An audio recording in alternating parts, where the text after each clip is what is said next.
Time now for business. Let's go to the Swiss resort of Davos and the closing curtain at the 50th World Economic Forum.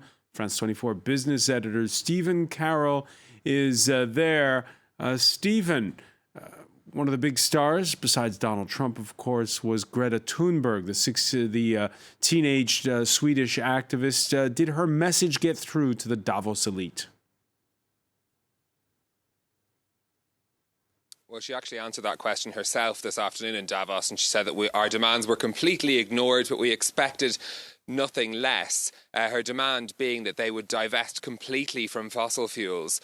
Now, there were some announcements to that effect that had come just in the days running up to Davos. For example, BlackRock, the investment fund, saying they were going to reduce their investments in fossil fuels. So there were some companies moving in that direction. And while there were a lot of commitments on environmental issues made at Davos, they weren't to the height of what Greta Thunberg was expecting. Her presence, though, really did change the conversation in a lot of senses. She was referenced in many, many sessions, even those that she wasn't involved in, and she was very central to the conversation around sustainability and environmental issues here at Davos. Of course, this was the stage which gave her real first global setting, global exposure in the World Economic Forum last year, and she returned with an equally strong message this year that something needed to be done and needed to be done now. There were some bizarre, frankly, exchanges where Stephen Mnuchin, for example, the US Treasury Secretary, was asked about her, and he said she should go and study economics before making such proclamations. She said she wasn't bothered by any of that, or the veiled reference in Donald Trump's speech to her either.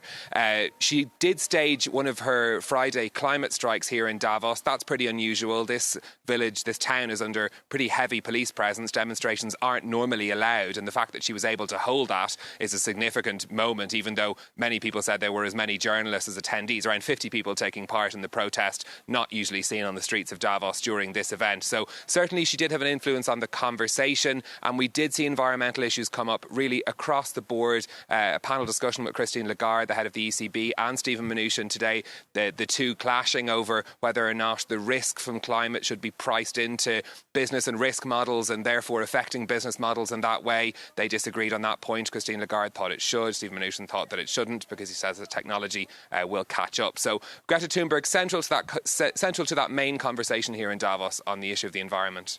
And there was, of course, Tuesday when you had over in Washington the start of Donald Trump's impeachment trial while the U.S. president was where you are. How much of a factor would you say Trump was for those attending Davos? He was the main opening keynote speech. He was given top billing at the World Economic Forum this year. But compared to 2 years ago when he came to Davos the last time, really the reception for him was quite different. His speech was quite different. This was very much a speech aimed at a domestic audience where he trumpeted his own economic policies and the success that they'd had, compared to 2 years ago where he was really talking about how America was open and they were looking for investment and looking for partnership abroad. He just didn't seem to have the same sort of overshadowing effect through the entire event in the way that he did the last time. This was something that I've been discussing with Ian Bremmer, who's the president of Eurasia Group and a pretty astute geopolitical analyst as well. Let's take a listen to what he had to say on this theme. He made less of an impact, but he also was more aligned with the messaging here. So, for example, on climate, are the majority of delegates here more aligned with Donald Trump, or are they more aligned with Greta? Very clearly Donald Trump. They might not want to say that, but that's the reality, right? And so I think that people were scared of him more a couple of years ago. Now, first of all, most of the delegates here think he's going to win a second term. They're less concerned about the impact of Trump, frankly. And also, I mean, he's doing well. He has some victories that he can talk about now on trade, of course, on the U.S. economy. Very few people thought the U.S. economy would continue to grow at this clip 3 years into the Trump administration. I think with trillion-dollar deficits and with the tax cuts that he's put in place, you'd like to see it growing more than 2%. But still, he has taken some credit for that. And even internationally, he takes some credit for a few things recently. And so put all that together, it was a better Davos for him. And it also was less of the dominant conversation. Once he left, people moved on. Big focus from the WEF this year on climate issues. How seriously should we be taking, or are people here taking, the issue of the climate emergency? Certainly, it got an enormous amount of attention, and the WEF did everything it could, both in terms of the sessions and also in terms of the symbolism, to promote we need to do something, this is urgent. The incrementalism that's coming from the private sector, I think, is more the rule of the day, with a few notable exceptions. Certainly Larry Fink from BlackRock, certainly Satya Nadella from Microsoft. Those are dramatic changes that will cost their companies, but also reflect the understanding of those CEOs that the world is going to be in a different place in 10 and 20 years. They want to get ahead of it.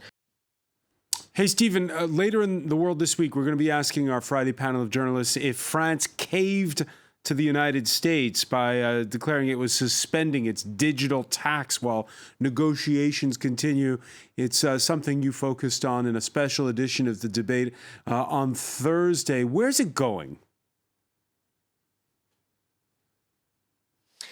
It's a pretty good question. I mean, there's an issue about whether or not the truce that we saw agreed this week and the subsequent series of talks, because a lot of work was actually done here in Davos on coming to that agreement, whether this was Davos diplomacy at work or, the fact that the coincidence of having Stephen Mnuchin and Bruno Le Maire in the same place for a number of days, which meant they were able to have meetings on subsequent days, actually helped them to get to this agreement. Now, the French government would say that it's not a capitulation. They're simply happy that they've brought the US to the OECD table so that everyone's now talking about a global agreement, which wasn't the case before this truce was in place. But you can also look at it from the American point of view is, they didn't like this. They threatened tariffs. France said, you don't have to pay the tax while we negotiate further. So, it's moving things in a direction. The OECD are meant to update next week on how their negotiations are going. If there's ever going to be a moment to agree taxes, an overhaul of the tax rules in this area, it looks like it's going to be in the next few months. But how fast, and also the quality and broad lines of that deal are still very much to be defined. They're talking about setting a minimum level of global taxation. How high or low will that level be, and where the pressure will be from the 137 countries involved in this process to set something that's fair for the United States, for France, but also for developing countries who are trying to compete on a global level as well. There will be progress, I think, in the coming months, having followed this story for several years now, but the extent of that progress is still very unclear. All right, we'll be crossing live over to you later, Stephen, for final words from the World Economic Forum in business. Thanks for that update. It's time now.